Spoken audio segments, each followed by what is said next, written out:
Welcome back. We are live, episode 5, Inside the Factory.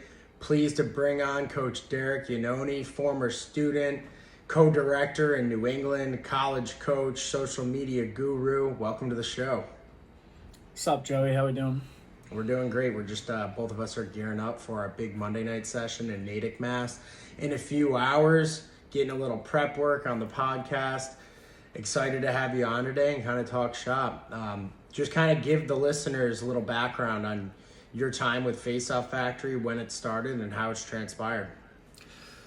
Oh God. So yeah, I've been with the factory honestly starting as a student since its inception. And fun fact, not many people know this, but I actually came to one of the very first Face Off Factory sessions before a tournament in Pennsylvania when I was in high school, actually. And Joe was still in college, just getting the company off the ground, and I was, not the most memorable. I might not have been the best face-off guy, but what ended up transpiring is that following summer after he graduated, he was planning on moving to Boston. He actually met my younger brother at the national overnight camp, and he was like, "Hey, I'm moving to Boston. You want to get some training in?" And my brother and my dad were like, "Yeah, sure." And so they got connected, and then we started doing sessions at Harvard every Sunday. And pretty much since then, I went to college, I couldn't use my car, and Joe didn't necessarily have a car. So my dad actually just gave him my car that was sitting at home. And then my dad also had a bucket of balls, gave them to him. And that's kind of how I started my relationship with Joe and getting involved with Face Off Factory. And definitely humble beginnings, but ever since then, yeah, that's pretty much the origin story. Yeah, and only the OGs know that I used to ride my bike to work at Harvard or take the bus. So Derek's dad really helped me out by making me mobile. I remember trying to rent zip cars to go to some of the clinics that required driving, or borrow my roommate Chris Briner's car. Shout out to him. He's now living in Colorado. He played at Lemoyne. He was a good roommate and a real team player. He used to pick me up sometimes on my bike rides back when it was rainy and such. But you're right, certainly humble beginnings. Over the years, we've seen a lot happen at Face Off Factory. What do you think some of your favorite, sessions at the beginning were? What are some of your favorite sessions we do now, whether it's weekly, national, camps? What do you think was great back then, and what did you kind of learn, and what do you think are your favorites now? So definitely back then, my favorite, and probably everybody's favorite, is the national overnight camp at Towson. In the beginning, we don't really do it as much, but having the team competition with the coaches repping against each other, that was always the highlight of my summer. An even better highlight was beating TD every summer. He might not listen to this podcast. If he does, I'll get a text message. But either way, yeah, that's definitely the highlight of my year in what the factory does, and probably a highlight for most of the guys that are involved, whether it's a coach or a student. So that's awesome. And then honestly, recently, and kind of what's developed for the factory and me as a coach for the factory is probably the new Kougar events that I've been doing. I think it's really awesome that not only you, but Jimmy and everybody on the back end has been really helpful in kind of getting that going and having a symbiotic relationship with you guys, using my brand and kind of the platform that I've built just to, have everybody have a little piece of the cake and just get kids better, and I think that's really cool. That it's something I never really thought about, especially when I first started coaching for the factory. So definitely probably my favorite thing as of late. Yeah, and those have been really cool for a lot of our youth guys to get a platform to compete and kind of go at it without the high schoolers present. We did a youth clash under the Kougar brand recently. We also, in the pipeline, have something we're going to do a little more centered around our high schoolers and college recruiting up here in New England. Derek and I service a bunch of different colleges, and he does a lot of the groundwork, whether it's MIT, UMass, Boston. Derek helps out part-time at St. Anselm. We work with various high schools and town programs in the area. And he does a lot of the groundwork there, which helps bring a lot of new kids into Face Off Factory. And it's been really cool to kind of see us grassroots the area, working with almost all the local clubs and now a lot of the colleges. So we kind of get touch points from the time these guys are really young all the way up through college. And I think it's definitely a cool point, like when some of our guys play at these local schools and, you know, they're coming to sessions in high school and then we're ramping it up a notch when we're with them at college practice and doing full team drills. It's been a really cool evolution of a lot of the stuff we have going on in New England. What are you pumped about on the docket coming up? On the docket coming up, oh, there's so much going on. More so on the national event side. I mean, obviously we talked about overnight camp, but actually Albany overnight camp. That's going to be a good one. I think it'll be a great opportunity for guys more in the Northeast. Although Maryland's close, sometimes it's just out of reach, especially for those guys up north, say Vermont, like upstate near the border area, even like Buffalo area. But I think upstate overnight camp is going to be awesome, not only to get a little bit of a different demographic, but also have kind of me and TD running the show and just seeing the dynamic of that with everyone else, you know, Coach Russ helping out as well. And then it's going to be awesome. I've been to Albany, up in Albany, watching Joe play, like helping out with sessions, but I've never actually been to the University of Albany. So that'll be fun in and of itself. So that's probably what I'm looking forward to the most this summer. Yeah, they have a really cool centralized setup there. We've done PLL camp there the past few years, so I think that was kind of like our peek behind the curtain and why we thought about doing Albany. Obviously, I've run some of the sessions there in the past. You've helped out. You've come to the games. It's a cool little, you know, niche hotbed, I think, in upstate New York for lacrosse, and we're pumped about that one. And I totally agree for our kids like in Maine, New Hampshire, Vermont, Rhode Island, like the whole New England region, upstate New York, even Canada. I think it's very drivable. A lot of our kids who've gone to Maryland have flown. So this is, I think, a little bit more of a manageable ask. And, you know, a lot of our youth guys have shown a lot of interest. So I'm kind of pumped about that. What suggestions do you have for parents looking to help their kids, you know, kind of as someone who's not only been a student, who's been a coach for us full time in the space, but also like coaching college? What do you think parents can do to help their kids just set themselves up to be on the right track for whatever level they may be preparing for? So honestly, a lot of parents that are listening to this are probably searching for more of a technical answer to this. And I think the actual answer is teaching your son the values to be relentless, disciplined, and just a go-getter in terms of not just face-offs, but every single thing that you do. I think that for me as an athlete, those values kind of got instilled in me from a very young age, doing martial arts, taekwondo for 11 years. I'll never forget, it was like up on the wall of the dojo, like above the mirrors that we were, you know, doing our forms in. It said discipline, integrity, and strength. And I think just working on making sure your son is as strong, as disciplined, and has as much integrity as possible is super important just for him in life, as well as becoming an athlete and competing. You know what I mean? If you compete, you got to have those things if you're going to compete at a high level. I agree. And, you know, our dads are very similar in the sense that they were big on strength training growing up, and that's something like we bonded over.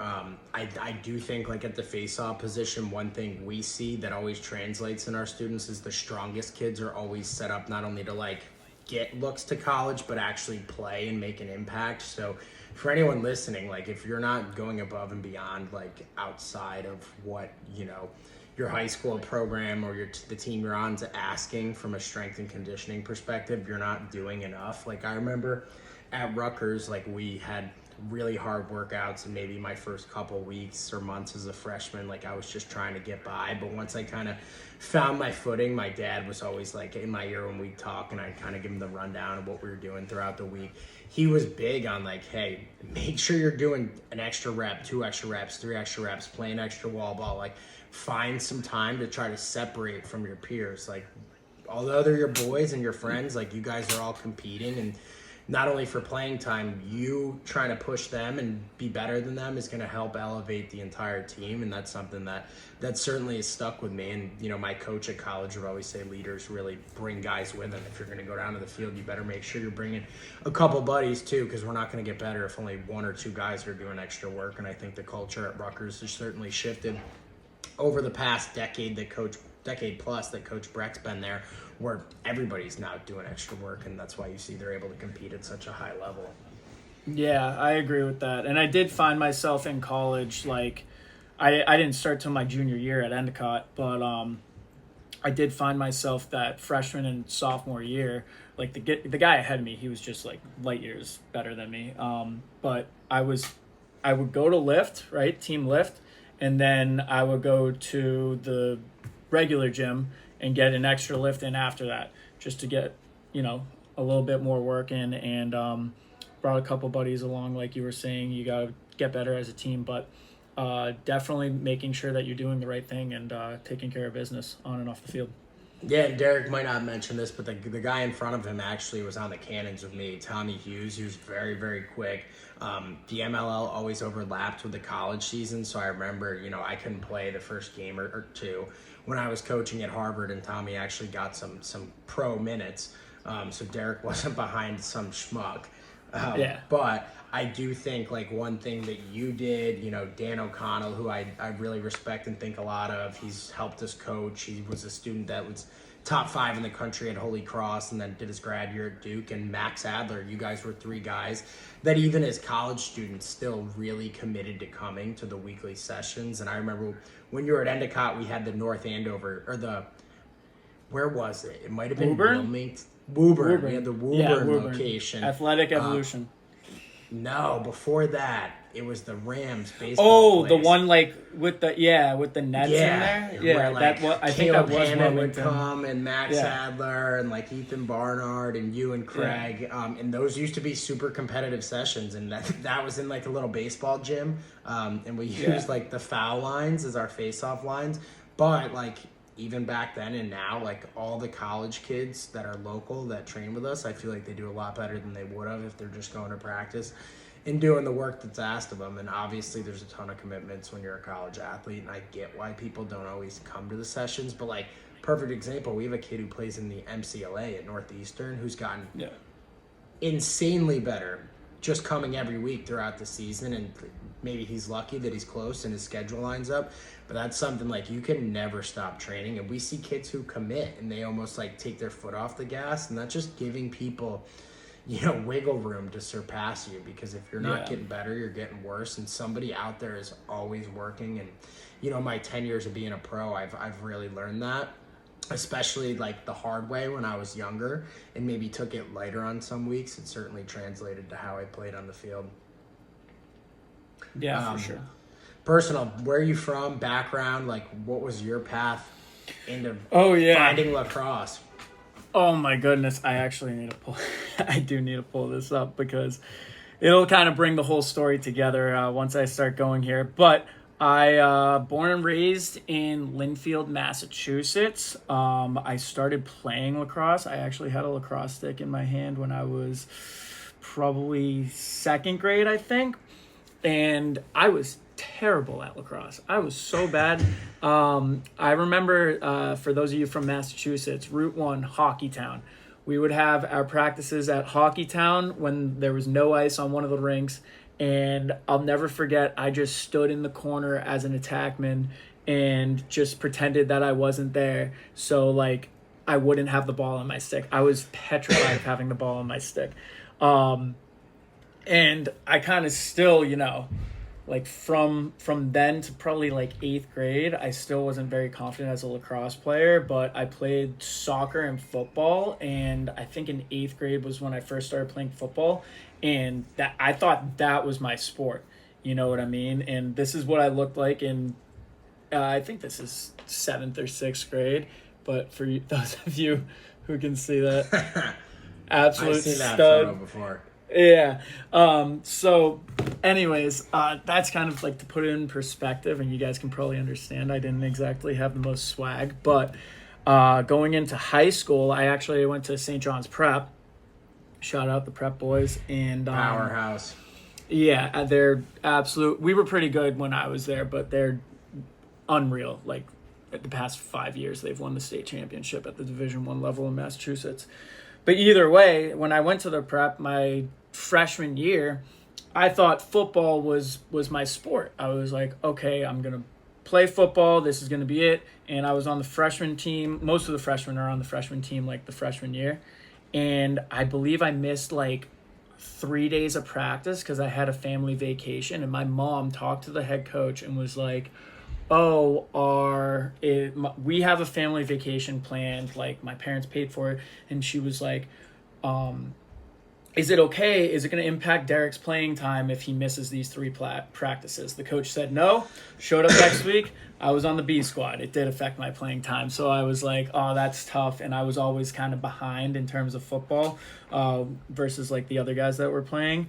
But then the spring season rolled around, and I was planning on going out for the freshman team for lacrosse. Still terrible stick skills. And in the tryout, we had a scrimmage, and I'll never forget, Coach Santiago was his name. And he was like, okay, let's get 2 guys at the face-off. And I was like, I don't know what compelled me to do it as a kid who hated having the ball in his stick. I went out there against one of my other classmates, probably the worst technique ever, but I was hitting every single whistle. I wasn't pinching and popping to myself by any means. I was like getting the clamp, just flinging it out, like when you're in the mud on a grass field. And I had the fastest hands on the team in terms of the clamp, and so I was the face-off guy, and that's pretty much where like me taking face-off started. And then I didn't get my first training till sophomore year. Joe kind of knows who this guy is. Nolan Godfrey trained me. He played at Merrimack, and then I think he got a little bit of time with the Cannons and Outlaws. So he was my first mentor in terms of face-offs, and then he kind of disappeared. I'm pretty sure he moved to California to like surf and coach high school lax or something. But either way, and then luckily enough, got to make varsity my junior year, started senior year, and going into my senior year, committed to Endicott. So it was quite a process, and honestly, like looking back on it, just every step along the way has set me up to where I am today, and I don't regret, or I wouldn't change a single thing in the past for where I'm at right now. Nice. Now let me ask you this. Having a brother who is also a face-off guy and a lacrosse player, do you think that helped you get better? Helped me get better? No. Helped him get better? Yes. Helping me get better? No, because he never wanted to train. He was one of those kids that was always just like so good for no reason, and he wouldn't do anything and still get better. So for me, it didn't necessarily help me. Like, yeah, sure, we competed a little bit, like when we were at the factory or just like in our backyard. But overall, like as we got older, he just like did less and less and was still like getting better. Something that honestly I kind of see happening with you as well, Joe. Like in the beginning of your pro career, we were repping all the time. And nowadays, like we barely rep, if ever, just maybe to tune you up in the change from NLL to PLL. But I think that you're a good testament to being able to stay at that high level while not like putting yourself through the ringer too much. Like this is where it stuck with me the most. It's not the quantity of reps, it's the quality of reps. And I think that you've really done a good job in making sure that when you do practice, whether it's at a session or with me, that you ensure that the quality is there versus the quantity. Yeah, and I think during the PLL season, when you don't have to watch the ref, like we tend to get more reps like on Fridays before I fly out. We usually meet up like Friday mornings for some last minute tune-ups. Derek will kind of help give me a scout on like whoever I'm going to play after we kind of talk about the the matchup and watch one of the games that they've recently played. But like in NLL, you're watching the refs, so it's a little different unless you have a third guy blowing the whistle for you. However, playing every single weekend for most of the year, like I've gotten to the point where I feel like it's a lot of mental reps, and I'm watching so many face-offs, coaching at the sessions 3 or 4 nights a week, and then hopping in for like 20 to 30 here and there. Like, I feel like that's been enough for me. It's kept me sharp. It keeps my hands hot, and I feel confident going into the weeks. But that, like when I was younger, me, you, Max, Casey, Noah, we would take reps for a whole weekend, right? Like we'd all Yeah. go to Connecticut and stay at Matz's and face off for 2-3 hours, grab dinner, go to bed, wake up, do it again, grab lunch, and do like 3 sessions, and probably get 500 live face-offs against really good competition. And although that is great practice, it certainly beats you up a little bit. So you just got to be cognizant. Obviously, when you guys are a little bit younger in high school and college, you probably should be practicing as much as you possibly can. Yeah. But like when you're trying to prolong your career at 31 years old, maybe it's a little bit different. Not only like in your physical ability, but your mindset. So that's some good food for thought. And like on the brother topic, I remember, it's weird that you say that, but like Craig was somebody who's always really gifted and maybe didn't train as much as you to find more success. But like with my brother growing up, we weren't necessarily face-off guys. We both ended up facing off in college. My brother played at VMI, but I remember we would practice, shoot, play wall ball, play hockey. We would do everything together, and we're a little closer in age. We're only 18 months-ish apart, but like every time I was going out to shoot, he was going out to shoot. Anytime he wanted to play wall ball, I was playing wall ball. So those of you guys who have a friend that lives close, a sibling, make sure you're getting practice, because iron sharpens iron, and it's such a good way to get better. Yeah. Fun facts about the Cougar that some of the kids may not know. Oh, fun facts. The first one that honestly most kids know is about my fish tanks. I have a ton of fish tanks in my apartment. Between my apartment and my parents' house, my mom wants to kill me, but all freshwater tanks. Most of my fish, probably 80% of my fish, are native to the Amazon River, and just the tank sizes range from like little 5-gallon tanks all the way to a 300-gallon, like 8-foot long tank that's at my parents' house in the garage. So I got a lot of fish tanks. But I've talked about that before. I guess another fun fact is I am a massive fan of Dragon Ball Z. Huge Dragon Ball Z fan. I can't get enough of it. It's awesome. I actually, hold on, stay right there. Give me 1 second. And while he takes this little walk, he also has collected Pokemon cards, Yu-Gi-Oh cards. I actually painted this. Another fun fact, I can paint. So I painted this picture of Goku in college. So that's a couple fun facts. I just have like probably just a ton of random skills and things that I've gotten good at over the years, but yeah, I guess the fun facts keep coming. Yeah, I mean, you kind of talked about it with the anime, the collections, the cartoons, fishing. You're lucky your dad likes fish as much as you do. Otherwise, I don't think you'd be able to have those tanks. What are some of your other hobbies outside of lacrosse? Outside of lacrosse, for the past like couple years, lacrosse has been like pretty big for me. But outside of lacrosse, obviously, like playing video games with you is always fun. Whether it's Fortnite or Halo, but video games is a pretty common hobby. I do love going fishing though.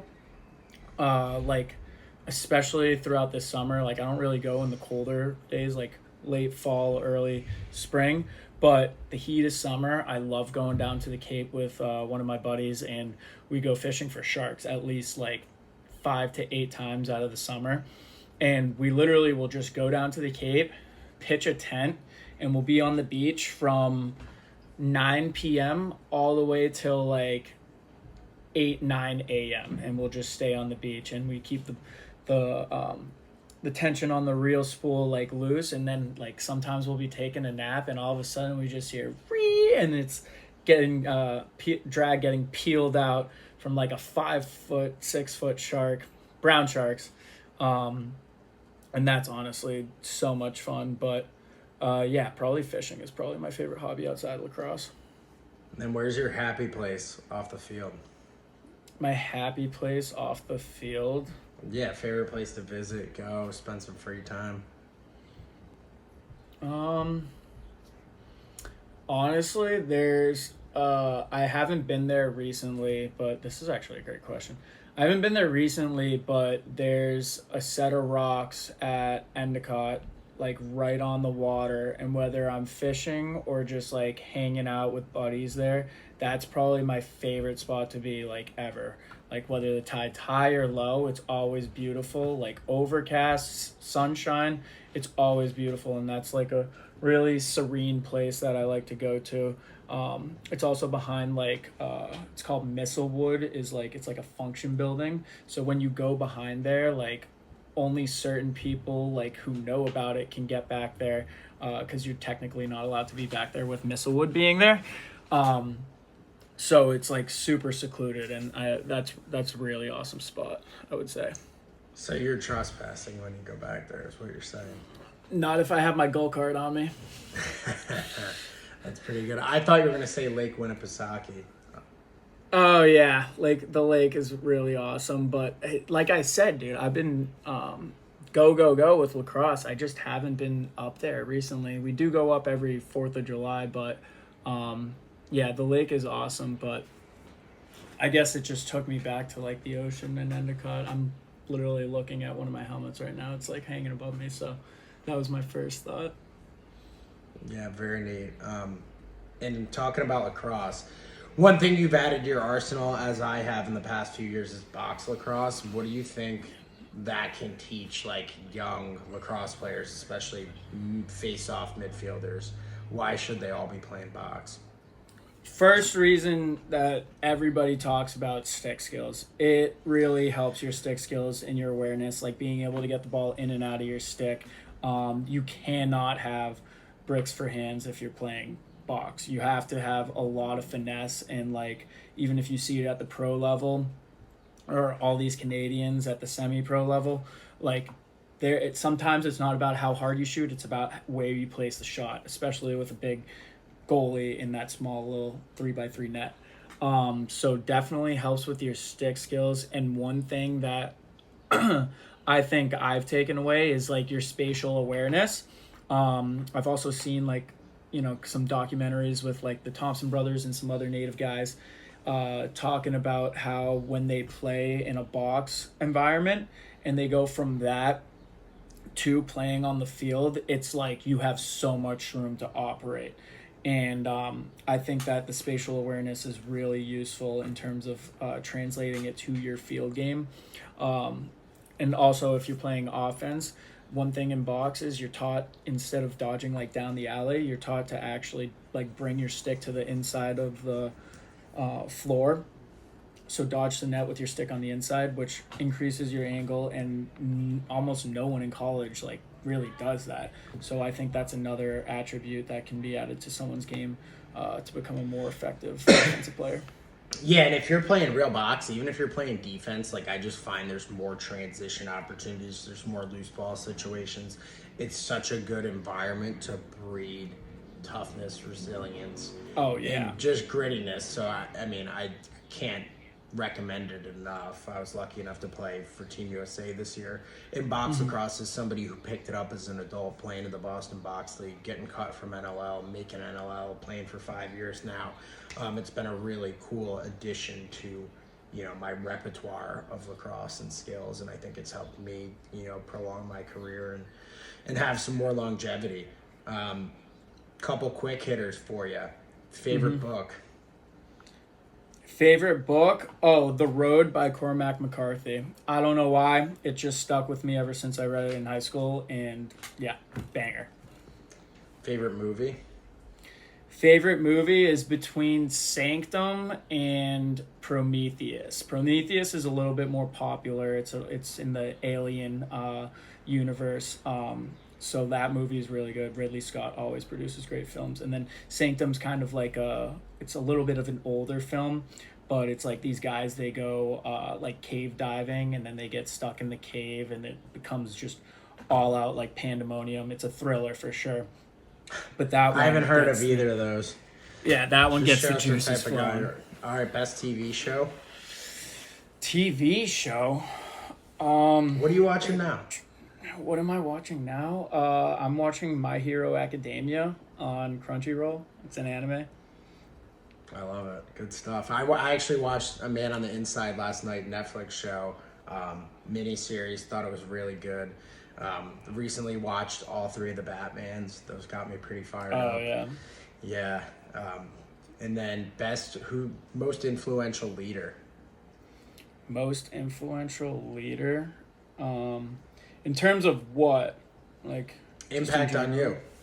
Impact on me? Honestly, I'm gonna have to say my dad. As corny and cliche as it is, like without him like raising me and being the guy that he is, I don't think I would be the same person I am today. Like I'll be the first to admit, growing up, I was a little bit of a little soft kid, kind of a wimp. And that's probably why they put me in Taekwondo in the first place, so I could defend myself if I needed to.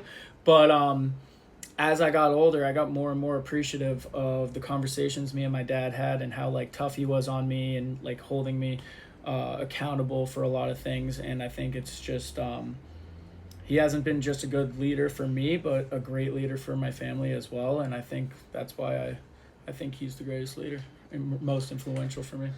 I love that answer. Honestly, after watching Batman, I thought you were going to be like Bane, like saying you raised yourself. But you're just a rebel. What are like shifting gears back to lacrosse and putting your coaching hat on? What do you think some of the most effective or the most effective drill for young face-off midfielders is?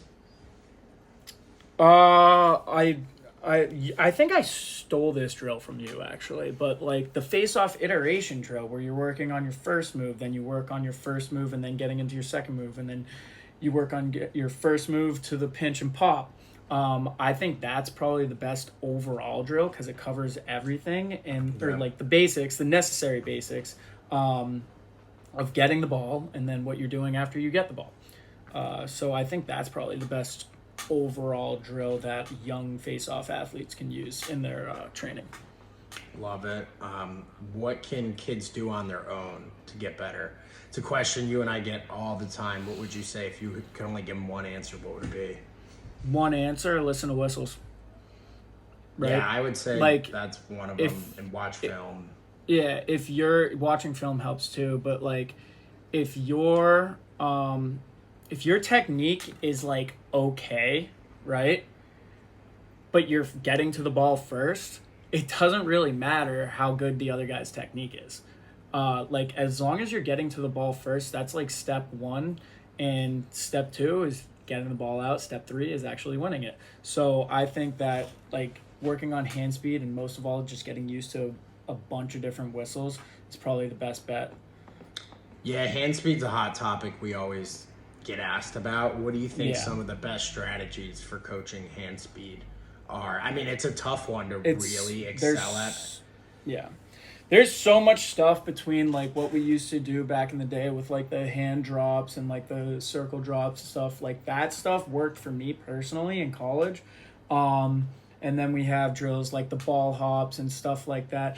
I just think that, I say this all the time and everybody's going to probably flame me for saying this because I say it all over Instagram, but like hand speed is directly correlated to your hand-eye coordination. And so I think that whatever drill you're doing that helps improve that will end up helping your hand speed. Yeah, listening to different types of cadences on the whistles is really important too, so you can feel effective. Yeah. Throughout like any type of game. I mean, we have elite college kids who reach out to me and said, some of the games they played this year are slower whistles. They waited and reacted, and they felt great because they feel like they're quick. They've played in some conference games where it's really sped up and maybe they struggled a little bit to start games. You got to be prepared for all whistle types. And I think finding like a universal focus mechanism or setup where you feel confident in playing both styles of whistles, quick or slow, is obviously optimal. It's really hard to settle on one strategy, and that's like the guessing game of the trial and error that we play as face-off guys. But like I always suggest, like, be really confident in your practice. Make sure you're hearing a ton of whistles. Make sure you're practicing not only being fast getting to the ball, but being fast getting out. We've talked about doing resistance band stuff because I do feel like strength is directly related. So like forearm exercises. I do a lot of stuff without using my thumbs, but working on my grip strength. I also think sprinting helps speed up your nervous system and your fast twitch. That's a great way to practice, is continuing to try to optimize your nervous system by doing sprint work. That's a huge thing they do at the gym that I go to compete. So all those things can help you guys with hand speed. How can a coach, like, we're coaching college practices, you're on a staff at, a top 5 D2 program. How can coaches structure practice to actually promote development amongst their face-off guys? So in my experience, I think that when they split OD, having the face-off guys go off to the sideline to work on their craft for the 15 to 20 minute window, doing whatever drills, technique drills that they need to improve on like that week. And then like to do it more optimally, like one thing I constantly do is, all right, like how was your last game? What was your matchup? What do you need to work on? What are you seeing from the guy next? And that kind of caters like what you're working on. So you're not just blindly practicing, you're practicing with a purpose, and you see what you're bad at, what you're lacking at, and then developing that in terms of that technique piece. And then kind of not even just getting the face-off guys their work that they need to do on their own, because they should also be doing stuff outside of practice, as we talked about. But getting the face-off unit practice as well, right? There's 3 guys on the field that are fighting for that ground ball. If they're not all on the same page on what to do or how to do it, then it's going to be really hard for your face-off guy to find success. So a couple drills that I like to implement are like Thunderdome face-off, and then just like small condensed face-offs where like you use the soccer circle in the middle, or you just like restrict it between a couple like 10-15 yards, and you have them facing off, and then the wing guys come in to help and pressure, and it just builds like that communication that you need, that situational awareness, and the face-off guys being put in a more hectic situation than what they'll see in game will make the game feel a little easier when that time comes. Yeah, I love the condensing the field. One thing I did when I was at a practice last week with a good high school program was we did the face-off scrimmage to a 30-second shot clock. So you got to either ride or clear, right? Yep. If a team goes back, you got to learn how to play an early offense. That's a great way to not only get the 3 guys on your face-off unit reps together, but also, coach up the communication cues you want to see from them, and also have, all 10 guys playing together with the common goal of winning that situation and giving yourself an advantage off the face-off.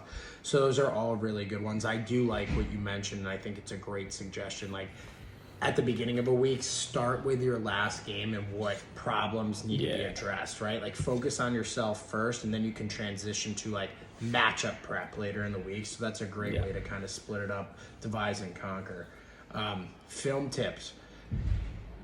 What, like, when you're watching film at the college level, how do you coach your guys to get an edge? Oh, you're going to hate this answer. I don't watch film.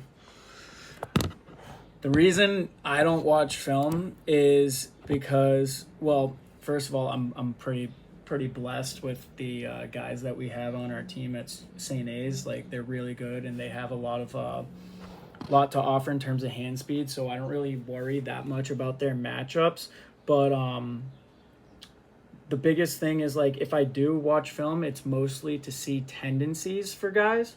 You know what I mean? Tendencies and wing play are the 2 things I would like look after, but I don't try to stress about it like as it being like, have it being like gospel, like that's what's happening, because matchups are very different. You know what I mean? Like, if you're going against one guy, it doesn't mean that him facing off against another guy is the same. He's facing off like the same exact way, because it's a different matchup. So I try to have my face-off guys focus on themselves and what they're doing versus being so concerned with the opponent, just because that takes a lot of your focus away from the whistle and your hand speed and what you're good at.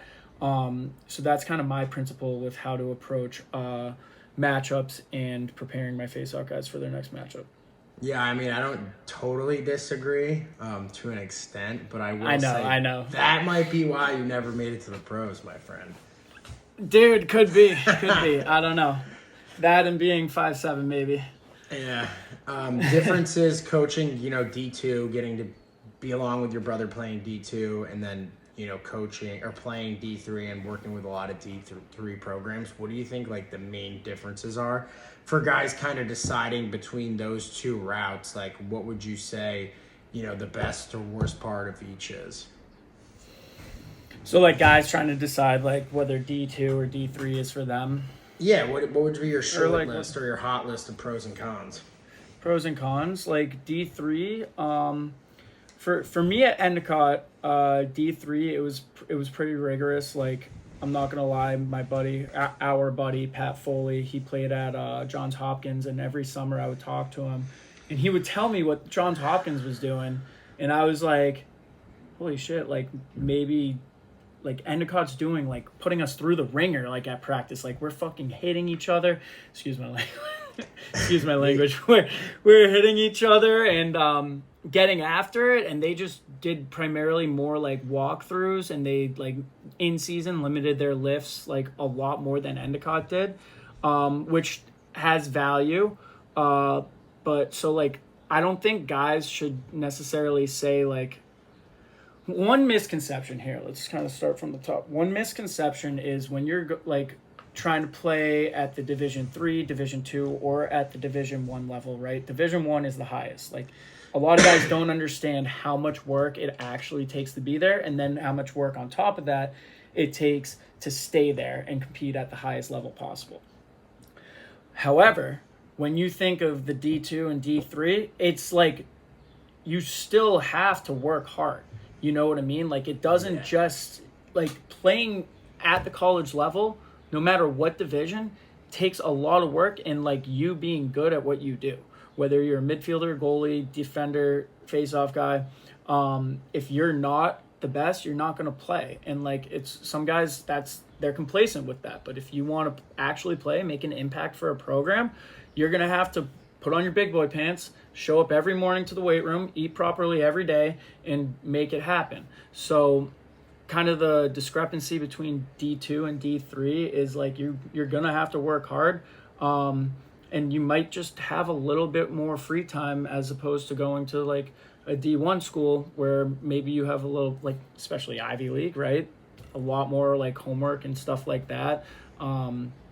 So yeah, maybe just a little bit more free time, but other than that, I think that D2 being with the St. A's guys has just been great. Like Endicott, the like distinction between them and Endicott is Coach Shimana actually recruited me to go to Endicott, and then when I came in as a freshman, he went to St. A's, and I was like, oh, well, I have no idea who Coach Haggerty is, so I guess I'm just gonna stick at Endicott.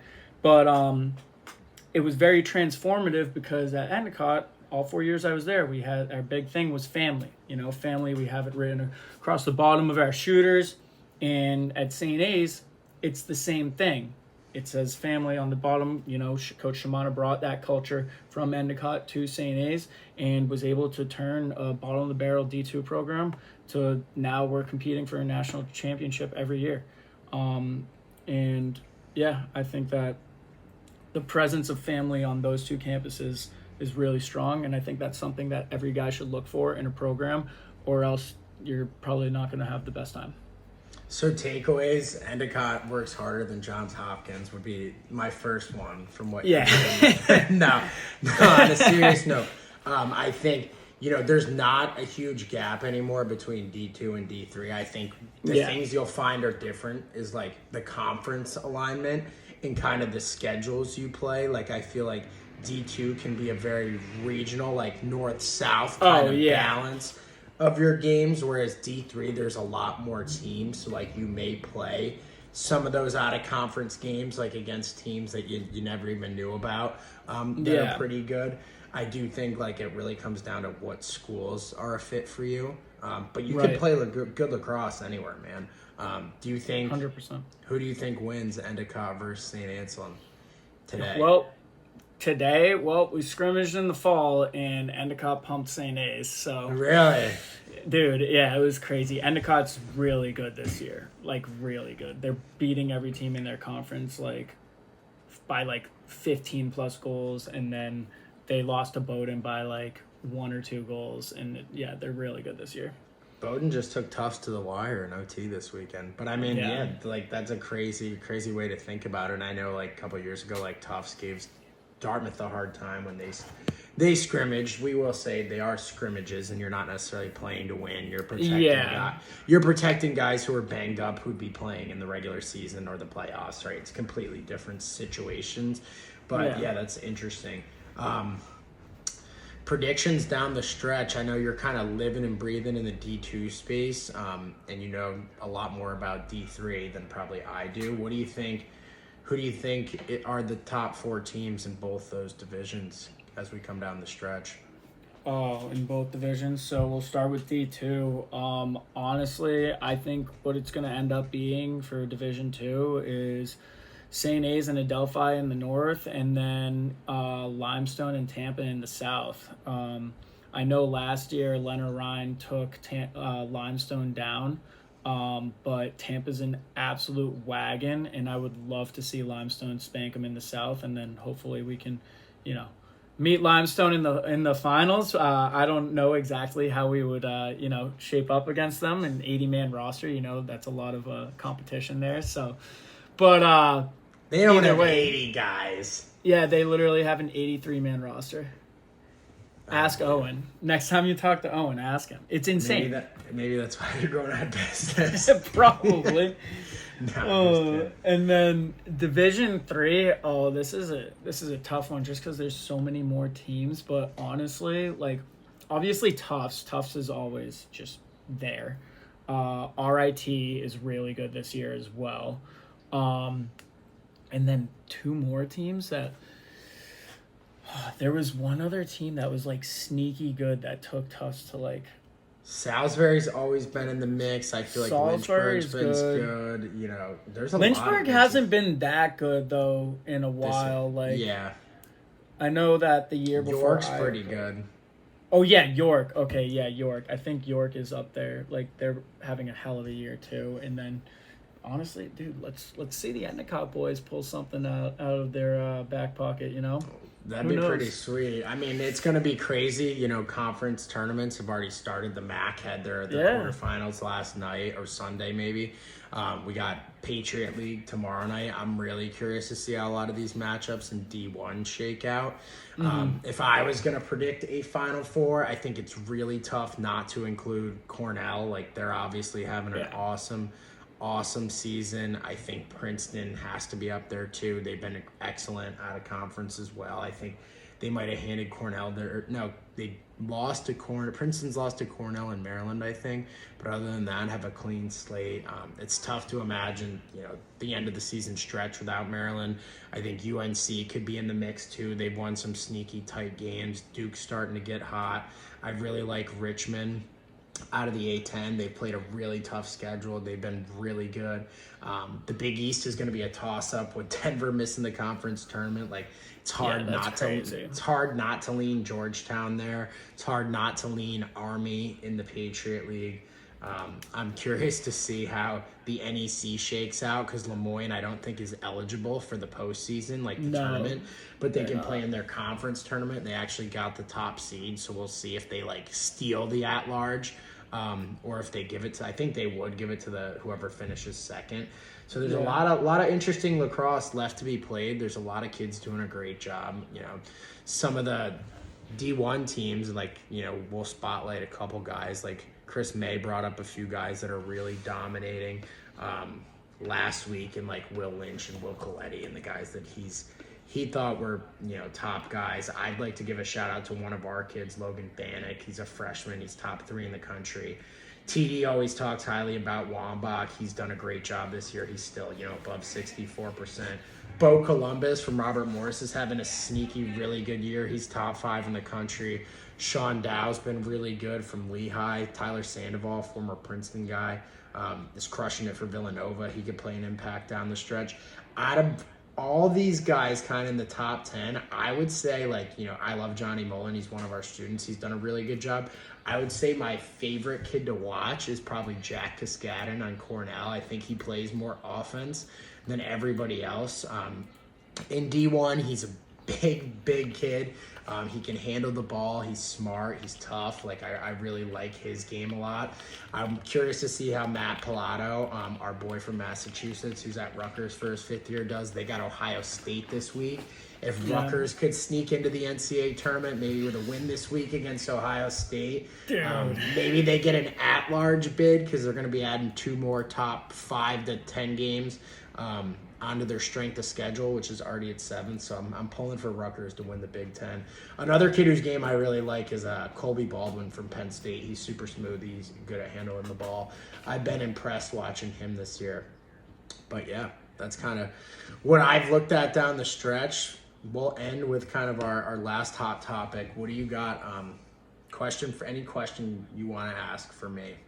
I usually get to hide behind being the question guy. We're playing King's Cup and I hold the question card. What do you got for me? Questions for the Joe Nardella. It's tough to ask you questions because I know you so well. Yeah, you call me 5 times a day and ask me questions. Yeah, it's true. No. Something you think the kids would get value out of, or the... Yeah, that's what give me a second. Honestly, what would be... going into a game, right? What are some do's or don'ts for kind of leading up to you getting to the arena, and then do's and don'ts for like right before your matchup, like when you're sitting in the locker room with the guys getting ready? Like, what are some of your do's and don'ts? This is a good question. So, things that you shouldn't do leading up to a game. You shouldn't be not eating nutritiously. Like 3-4 days, like you should tighten your meals up. Like, we are lucky that like we get to have team meals sometimes, and like usually everyone's eating healthy, so I live in that space. But even at home throughout the week, I'm trying to eat as healthy as possible to set myself up for success. Do not sleep well. Like, sometimes you're going to be sick, whatever, you're going to have to battle through stuff, but try to sleep as much as possible. That's like the best thing I could recommend for being focused, having quick hands, and being able to like relax throughout the game. Is make sure you get your sleep. And then make sure you like have a plan going in, but also have a plan B and a plan C if things don't go according to plan. Because a lot of people kind of panic when the first quarter of face-offs don't go your way. Like, I usually find I think of it as a war rather than just a couple battles. And if even I'm down at halftime, it's an awesome opportunity to reset, maybe change things up. And I feel like I have never really been afraid to mix it up. As I've gotten older, I've had to mix it up less because I find that I'm better prepared and I'm a little bit better at my craft. But I think like those are all huge. I think having some sort of like mental prep checklist is great. Like, we work with a mindset coach with the Firewolves. One of the simple ones that he's had us do is like write out a list of when you're at your best, like what you're doing, right? And like this year I've revisited that several times. Like, at my best, I feel like I'm doing this, right? And like one of those things is not getting down on myself, no negative self-talk, like being ready and welcoming adversity rather than shying away from it. Like, all those things I know I've dealt with before, and I can deal with again and go even further. So like trusting the process is huge, and being like mentally prepared. And then I think like on game day, I'm a fan of all sports. I love watching sports. I love watching like sports movies, documentaries, history, and just seeing like guys across other sports are so like routine based, and people think like, oh, like they eat the same thing every day or they do the same thing every day. It's like, because when you get to play for a number of years and you're lucky to play have that amount of opportunities, it's a big game of trial and error and kind of tracking your own performance based on like some of the variables you can control, which you can control mostly everything leading up to game time. So for me, like when I get there, I try to get there, around the same time each time, so I know exactly what I'm working with. Like, I'll hang out for a few minutes, I'll make a snack, I'll get some laughs in with the boys, I'll make sure my stick's taped or the strings are dialed in. I'll make sure I'm always playing a little bit of wall ball, so I'm touching the ball. I'm making sure that I'm picking the ball up off the ground, whether it's like pregame or during warm-ups. I'm always rolling out, stretching, kind of doing my body prep stuff that I do every day when I go and train. And I really just fall back on the basics and like try to lock into, being ready to be tough and go to war, but also like have fun and play. And I think one of the things, being hurt 2 times and missing extended periods of time on the field with my teammates, is I appreciate all the little things. And when you are grateful for the opportunities that you get to have, whether it's going to Face-Off Factory and an hour and a half to get to coach kids that trust us, or when I get to strap on the pads and play a professional game, like, I am reminding myself that there's so much to be grateful for. I have people that have sacrificed to get me to this point, and I owe it to them even more than myself to go out there and have fun and enjoy what I'm doing. Nice. Yeah, that's the playbook. Good right there. soup. Good soup. That's awesome. All right, well, I'll see you in an hour and a half. Great job. I'm pumped. I think this will be a great listen for any of you guys watching. Make sure, if you guys have been following along with the podcast, throw some comments our way. Give us feedback. We welcome it all, good and bad. We'd love to hear what else we should be including. Like the video. Make sure you subscribe on YouTube, Spotify. We're hitting all the channels. We will see you guys back here next week. Thanks for joining, Derek. Always a pleasure. Anytime. Always a pleasure, baby. I'll see FO, you on Halo. That's I'll right. see you on for Halo. the FO family out there, thank you guys for listening. Peace. Hey guys, my tip of the week this week, very simple. One thing you should all be incorporating into your daily training plan: push-ups. Push-ups are such a good exercise, especially for face-off guys. They work on strength throughout the entire body. My challenge to each and every one of you is to start with 50 a day, and by the end of the month, be up to 100 push-ups a day. Strength is always something that translates at the dot when you're playing now, and at the next level, it can only help you. That's my tip of the week.